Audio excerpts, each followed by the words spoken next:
I'm joined today by Dan Buettner, who's an internationally recognized National Geographic explorer who's worked in 5 places in the world that he has called blue zones, where humans live the longest and are the healthiest. We've talked about some of these areas individually before, Dan. How did you first get into this area of research? I've been an explorer for National Geographic and others for about 12 years, and I specialized really in harnessing an online audience to help solve mysteries like why the Maya civilization collapsed, did Marco Polo go to China? And I sort of stumbled upon an interesting mystery in Okinawa. In the year 2000, the World Health Organization found that it had the longest disability-free life expectancy in the world. In other words, people live a long time without getting disease. And I go, aha, now there's a good mystery.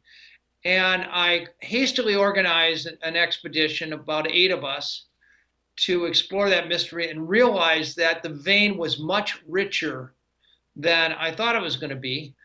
Indeed, it wasn't a genetic mystery, it was a lifestyle and environment mystery. And I could already start to see the things that were contributing to Okinawa, incidentally, has about 30 times more female centenarians for people over 50 than we do in America. It's just off the charts.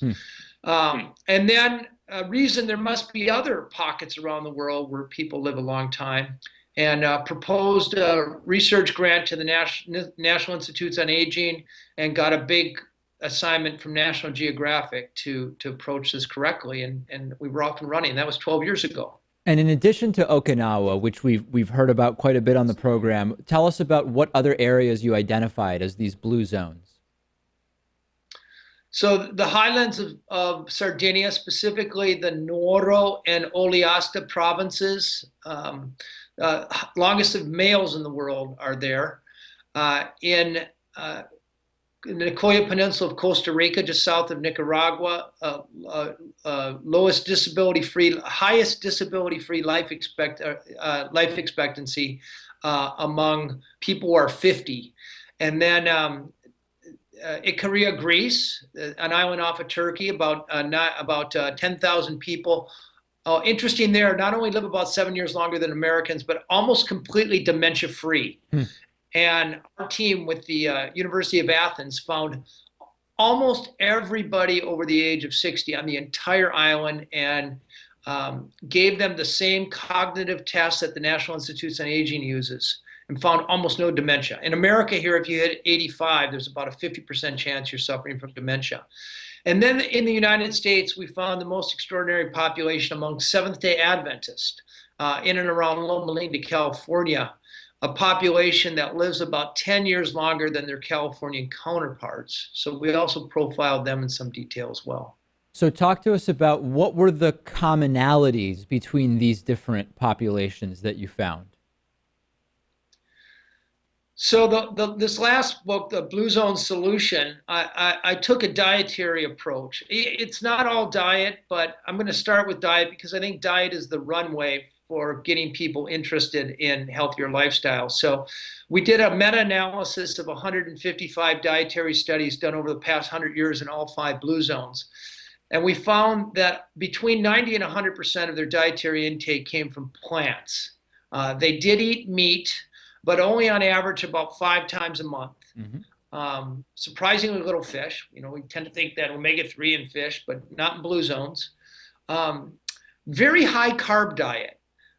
Flies right in the face of these high protein suggestions we hear from paleo people and so forth. But about 70% of their calories came from carbohydrates, and that was mostly whole grains, things like rice.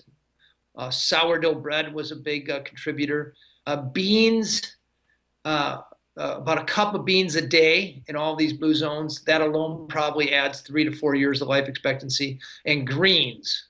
So that trifecta, beans, greens, and grains, is basically what people eat in these blue zones. And I think accounts for most of their dietary longevity. But also they have vocabulary for purpose. They have a reason to get up in the morning and keep their mind sharp and their bodies agile and stay engaged. They tend to belong to a faith. Of the 255 centenarians I interviewed, I found only a handful that did not have a faith, so that seems to contribute. 4 to 14 extra years of life expectancy, depending on who you are. They have daily rituals to reverse the worry and the hurry of everyday life through prayer, meditation, happy hour. Even naps is a very effective way of lowering cortisol levels and lowering your chance of heart disease by about 30%. They don't exercise hard. It was just interesting. I was just reading the New York Times this story, finding that people who exercise hard, strenuously, actually have a higher chance of getting colds in the winter season here, and people who just have regular low intensity physical exercise actually have a stronger immune system. And what are you talking about when you say lower intensity? I mean, certainly it sounds like walking. I know in Okinawa, gardening is a very, very common activity. Exactly. Gardening, walking.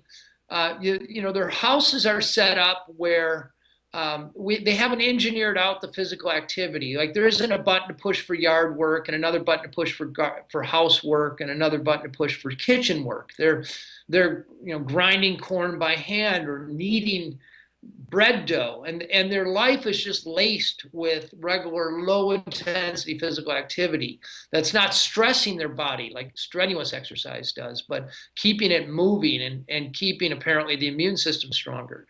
And none of these blue zones are people pumping iron or running triathlons or doing extreme sports of any kind. So, Dan, you've said in your TED Talk that this is about 10% genetics and 90% lifestyle. Of the 90% lifestyle, can you break it down any further in terms of how much is diet and how much is activity and whatever other components there are there? How much more can we fine tune that 90%?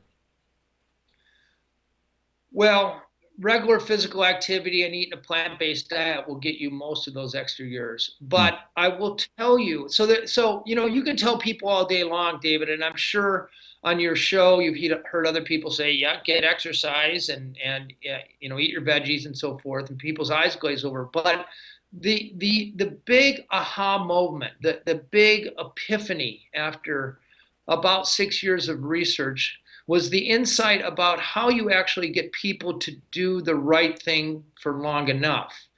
And in blue zones, in none of these places did you see these spry centenarians who said when they were 50, well, God darn it, I'm gonna get on that longevity diet, or they didn't buy a treadmill or start taking supplements.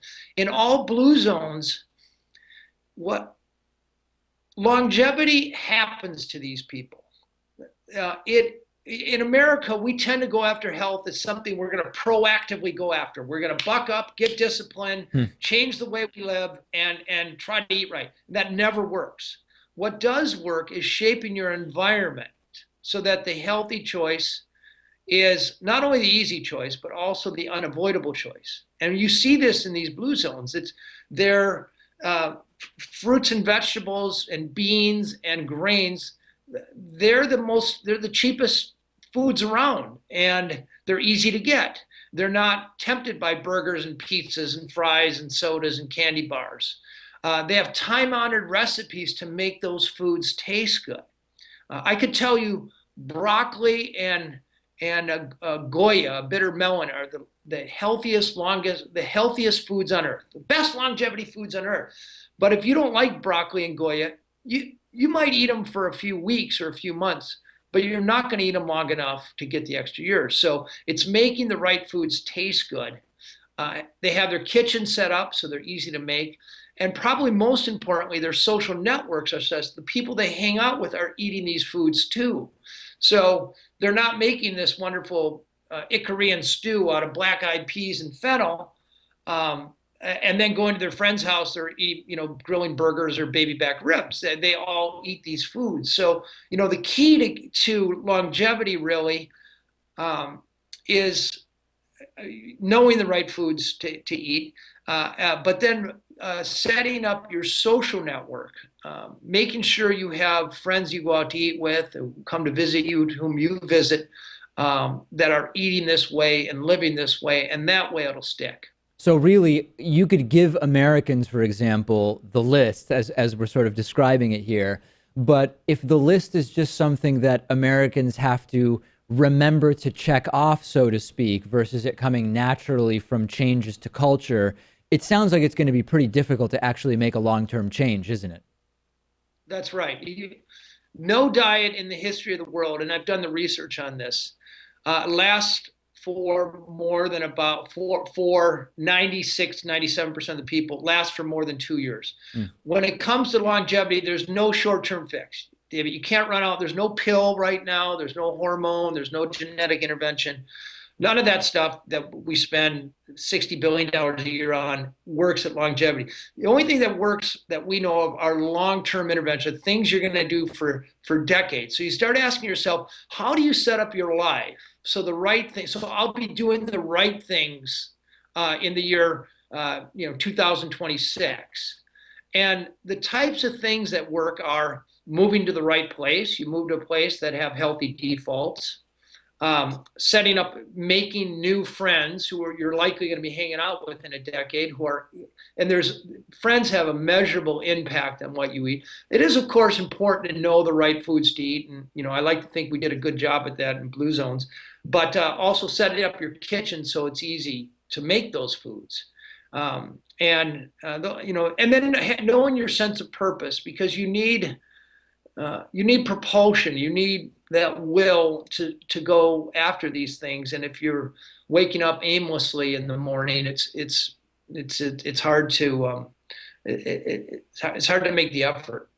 Well, it's absolutely fascinating. We've been speaking with Dan Buettner about his Blue Zones work. Check out, there's so much about this on his website. You can Google Dan Buettner Blue Zones, and there will be reading for a while. Dan, thanks so much for talking to us about this.